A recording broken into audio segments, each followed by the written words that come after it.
டிட்வா வேகம் குறைந்தும் வெளுத்து வாங்கிய கனமழை, வெள்ளத்தில் தத்தளிக்கும் சென்னை. மிக கனமழைக்கான ஆரஞ்சு அலர்ட். வானிலை செய்திகளை பிஎன்சி டைம்ஸில் விரிவாக தெரிந்து கொள்ளலாம். வங்கக்கடலில் உருவான டிட்வா புயல் ஆழ்ந்த காற்றழுத்த தாழ்வு மண்டலமாக வலு குறைந்த பின்னரும் சென்னை, திருவள்ளூர் மாவட்டங்களில் திங்கட்கிழமை விடிய விடிய கனமழை கொட்டி தீர்த்தது. இதன் காரணமாக தாழ்வான பகுதிகளில் வெள்ள நீர் சூழ்ந்ததால் பொதுமக்கள் சிரமத்திற்கு ஆளாகியுள்ளனர். குண்டும் குழியுமான சாலைகளில் வெள்ள நீர் தேங்கியதால் வாகன ஓட்டிகள் உயிரை பணயம் வைத்து வாகனங்களை ஓட்டிச் சென்றனர். இதனிடையே காவிரி டெல்டா மாவட்டங்களில் பெய்த கனமழையால் நடவு செய்யப்பட்ட சம்பா தாளடி நெற்பயிர்கள் நீரில் மூழ்கியுள்ளன. ராமேஸ்வரம் நகரமே நீரில் மூழ்கி தத்தளித்து வருவதால் அங்குள்ளவர்கள் கடும் சிரமத்திற்கு ஆளாகியுள்ளனர். இதனிடையே சென்னைக்கு அருகே நீடித்த ஆழ்ந்த காற்றழுத்த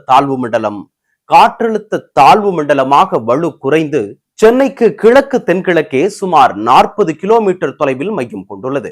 3 கிலோமீட்டர் வேகத்தில் தென்மேற்கு திசையில் நகர்ந்து வந்த காற்றழுத்த தாழ்வு மண்டலம் தற்போது 8 கிலோமீட்டர் வேகத்தில் நகர்ந்து வருவதாக வானிலை ஆய்வு மையம் தெரிவித்திருக்கிறது.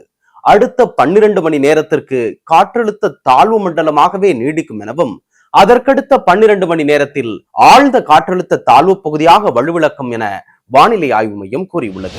சென்னையில் செவ்வாய்க்கிழமை காலையிலிருந்தே விட்டு விட்டு மழை பெய்தது. திருவள்ளூர், செங்கல்பட்டு, விழுப்புரம் மாவட்டங்களில் மழை பெய்து வருகிறது.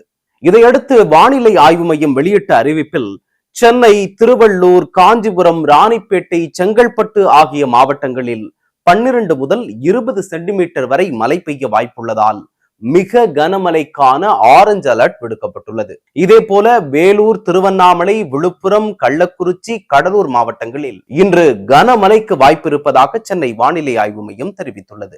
புதன்கிழமையன்று மேற்கு தொடர்ச்சி மலையை ஒட்டி அமைந்துள்ள நீலகிரி, கோவை, ஈரோடு ஆகிய மாவட்டங்களில் மிக கனமழைக்கான ஆரஞ்சு அலர்ட் விடுக்கப்பட்டுள்ளது.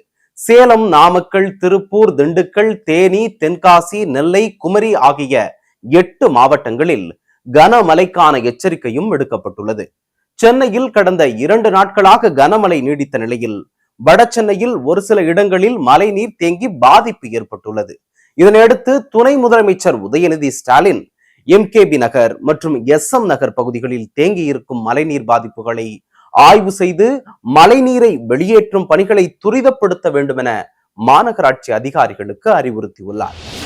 சென்னை மாநகராட்சிக்குட்பட்ட பகுதிகளில் மழை காலங்களில் வெள்ளம் தேங்காமல் இருப்பதற்காக 4000 கோடி ரூபாய் செலவிடப்பட்டதாக திமுக அரசு கூறிய நிலையில், ஒரு நாள் மழை பெய்தாலும் சென்னையில் பல பகுதிகளில் வெள்ள நீர் தேங்குவதாக பாதிக்கப்பட்டவர்கள் குற்றச்சாட்டுகளை முன்வைத்துள்ளனர். இந்த நிலையில் மழை வெள்ள சேதம் குறித்து செய்தியாளர்களிடம் பேசிய அமைச்சர் KKSSR ராமச்சந்திரன், டிட்வா புயல் காரணமாக பெய்த கனமழையால் இதுவரை 4 பேர் உயிரிழந்துள்ளனர் என்றும் 582 கால்நடைகள் இறந்துள்ளதாகவும் தெரிவித்துள்ளார்.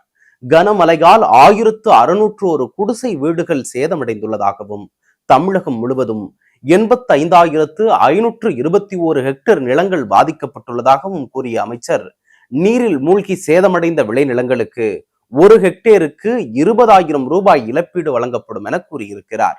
ஏக்கருக்கு பல ஆயிரம் ரூபாய் செலவு செய்துள்ள நிலையில் 20,000 மட்டுமே இழப்பீடு வழங்கப்படும் என்று அறிவித்திருப்பதற்கு விவசாயிகளும் அரசியல் கட்சியினரும் எதிர்ப்பு தெரிவித்து வருகின்றனர். வானிலை தொடர்பான அண்மை செய்திகளை உடனுக்குடன் அறிந்து கொள்ள BNC டைம்ஸ் சேனலுடன் இணைந்திருங்கள். நன்றி.